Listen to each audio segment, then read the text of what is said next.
ఒక్కసారి కాదు 100 సార్లు అయినా జైలుకు పోదాం. జైలుకు వెళ్లేందుకు నాకు భయం లేదు. ఒక్క కేసు కాదు, ఇంకా 1000 కేసులు పెట్టినా మేము ప్రశ్నిస్తూనే ఉంటాం. చట్టం మీద గౌరవం ఉంది కాబట్టి ఏసీబీ విచారణకు ఎన్నిసార్లు పిలిచినా వస్తానని చెప్పాను. ఇది 3వ సారి విచారణకు పిలవడం. 3 సార్లు కాదు, 30 సార్లు అయినా విచారణకు వస్తాం. విచారణకు సహకరిస్తాం. అవసరమైతే నన్ను అరెస్టు కూడా చేస్తారు కావచ్చు. మాకు జైలు కేసులు కొత్త కాదు. గతంలో తెలంగాణ ఉద్యమంలో కూడా జైలుకు వెళ్ళొచ్చానని కేటీఆర్ అన్నారు.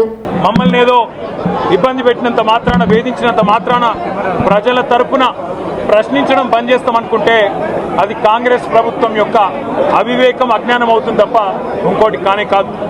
పెద్దలు కేసీఆర్ గారిని, పెద్దలు హరీష్ రావు గారిని కాళేశ్వరం కమిషన్ ముందు కూర్చోబెట్టి మీరు పైశాచికానందం పొందొచ్చు. ఇవాళ ఏసీబీ ముందుకి విచారణకు పిలిపించి కొంత మానసికంగా రాక్షసానందం పొందుతూ ఉండవచ్చు. అవసరమైతే అరెస్ట్ కూడా చేస్తారు కావచ్చు. కానీ ఒకటి పక్క, తెలంగాణ కోసం గతంలోనే జైలుకు పోయి వచ్చిన వాళ్ళం. హైదరాబాద్ బ్రాండ్ ఇమేజ్ను పెంచే ప్రయత్నంలో భాగంగా, హైదరాబాద్ బ్రాండ్ని కాపాడే క్రమంలో తీసుకున్న ఒక నిర్ణయం వల్ల మళ్ళీ జైలుకు పోవాల్సి వచ్చినా భయపడేది లేదు. ఒకసారి కాదు, 100 సార్లు అయినా జైలుకు పోతాం. కానీ వదిలిపెట్టాం కాంగ్రెస్ ప్రభుత్వాన్ని, కాంగ్రెస్ పార్టీని. మీరిచ్చిన 420 హామీలు, మీరిచ్చిన దొంగ 6 గ్యారంటీలు, మీరిచ్చిన డిక్లరేషన్లు, ఇవాళ మీరు లోకల్ బాడీ ఎన్నికలకు సిద్ధమవుతా ఉన్నారని చెప్పి వార్తలు వస్తూ ఉన్నాయి. రేవంత్ రెడ్డి గారు నిన్ను మొత్తం రాష్ట్రంలోని బీసీ వర్గాల ప్రజలందరూ గమనిస్తున్నారు.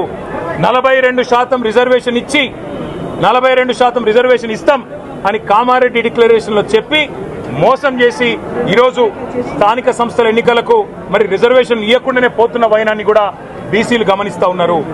రైతు బంధు పేరిట ఎలక్షన్ బంధుగా మార్చి ఎలక్షన్లు వచ్చినప్పుడు మాత్రమే రైతు బంధు వేస్తున్న విషయాన్ని రైతులు గమనిస్తున్నారు. నెలకు 2500 ఎగ్గొట్టిన విషయాన్ని ఈ రాష్ట్రంలోని మహిళలు గమనిస్తూ ఉన్నారు. 2 లక్షల ఉద్యోగాలని చెప్పి నువ్వు చేసిన మోసాన్ని ఈరోజు రాష్ట్రంలోని యువత గమనించింది. కాబట్టే నీ దగ్గర చెప్పుకోవడానికి సమాధానం లేదు, చెప్పుకునేందుకు ఏమీ లేదు. కాబట్టి ఏం చేయాలి నువ్వు? ఏదో ఒక డైవర్షన్ మీద, ఏదో ఒక రకంగా ఒక కమిషన్ అని, ఎంక్వైరీ అని, ఏదో జరిగిందని, ఇదిగో పులి అంటే అదిగో తోక అని, నువ్వేమో దున్నపోతు తినిందనగానే నీకు తయారుగా నీ జోడీదారు బీజేపీ రెడీగా ఉన్నాడు. నువ్వు దున్నపోతు తినిందనగానే వాడు దుడ్డని కట్టేయని వాడికి వస్తాడు. మీ ఇద్దరి దొంగ భాగోతం, మీ ఇద్దరి దొంగ నాటకాలు తెలంగాణ ప్రజలకు అర్థమైనాయి. మేము మాత్రం వాళ్ళ పెడితే గిడితే ఒక వ్యక్తినో 2 వ్యక్తులను జైల్లో పెడతాం. కానీ లక్షలాది మంది కేసీఆర్ సైనికులను టచ్ చేసే ధైర్యం నీకు లేదు.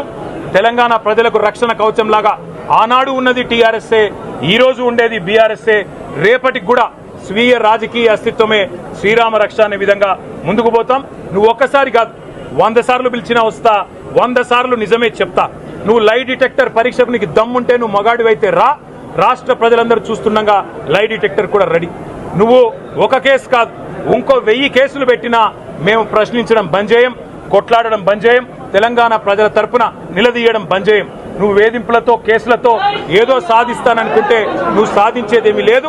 అన్నిటికీ తెగించే కొట్లాటకు ముందుకొచ్చినాం. తప్పకుండా అన్ని ఎదుర్కొంటామని చెప్పి మీ అందరికి తెలియజేస్తాం.